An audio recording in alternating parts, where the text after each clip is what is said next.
langsung oleh Direktur Direktorat Ajudan Jenderal TNI AD, Dita Jenad mengunjungi Panti Asuhan Rumah Sakit Karunia yang berada di Jalan Sariwangi Asri, Parongpong, Kabupaten Bandung Barat.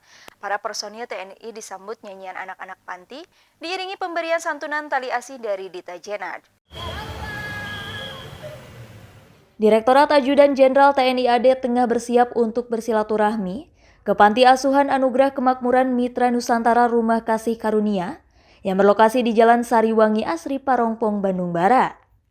Sesampainya di lokasi, Direktur Dita Jenad beserta istri dan rombongan langsung disambut puluhan anak panti asuhan dengan nyanyian dan permainan biola.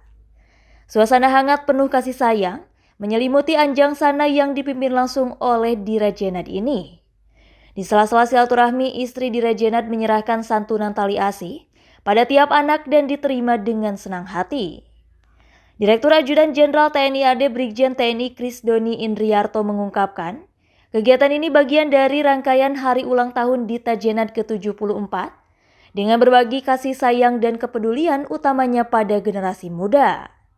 Bahkan pihaknya berharap di antara mereka ada yang menjadi prajurit TNI.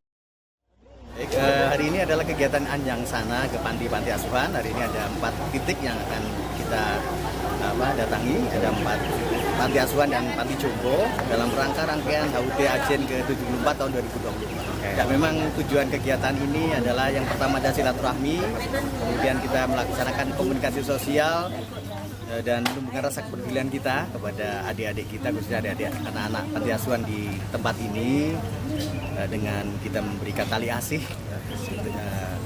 Kita pahami bahwa tali asih yang kita berikan atau santunan ini sejatinya bukan dinilai dari pemberiannya, tetapi bagaimana kita mengucapkan terima kasih atas anugerah yang diberikan Tuhan kepada kita untuk berbagi dengan adik-adik kita, generasi penerus kita, dengan harapan mereka ke depan akan memiliki masa depan yang baik.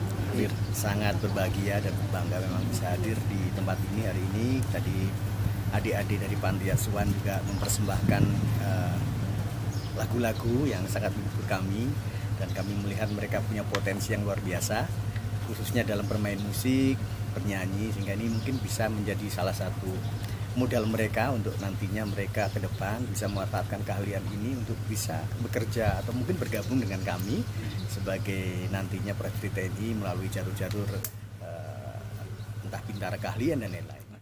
Kedatangan dari Dita Jenad ini disambut gembira Ketua Panti Asuhan. Hal ini sangat berharga bagi mereka yang merasa senang karena banyak pihak yang peduli. Dari Direktur Ajudan Jenderal yang memperingati ulang tahun 74, kami sangat bersyukur dan sangat bersukacita, dan satu kehormatan yang besar bagi kami dan tamu khusus yang dari TNI, dan juga kami anak-anak kami juga sangat bersukacita bersama kehadiran bapak-bapak dan ibu-ibu dari Ajudan Jenderal. Nah, sehingga kami ini anak-anaknya semangat tadi. Dan kami juga dengan adanya bapak-bapak dari TNI ini, mereka juga bisa melihat contoh, jadi semuanya nantinya malas dan juga berjuang keras supaya mereka pun menjadi orang yang berguna bagi bangsa ini, bukan hanya menjadi tentara saja, tapi ada yang ingin menjadi tentara, tapi ada yang pengusaha, ada yang di akademi, jadi mereka berhasil. Selain di Parongpong, Dita Jenad juga menggelar kegiatan serupa di 4 lokasi panti asuhan dan panti jompo yang ada di Kota Bandung, yakni Sukajadi, Batu Nunggal, dan lain-lain. Diharapkan kegiatan ini menjadi penyemangat dan terus berkesinambungan, sehingga TNI dan rakyat semakin kokoh dan kuat. Dari Bandung, Jawa Barat, Ibnu Rosyad melaporkan.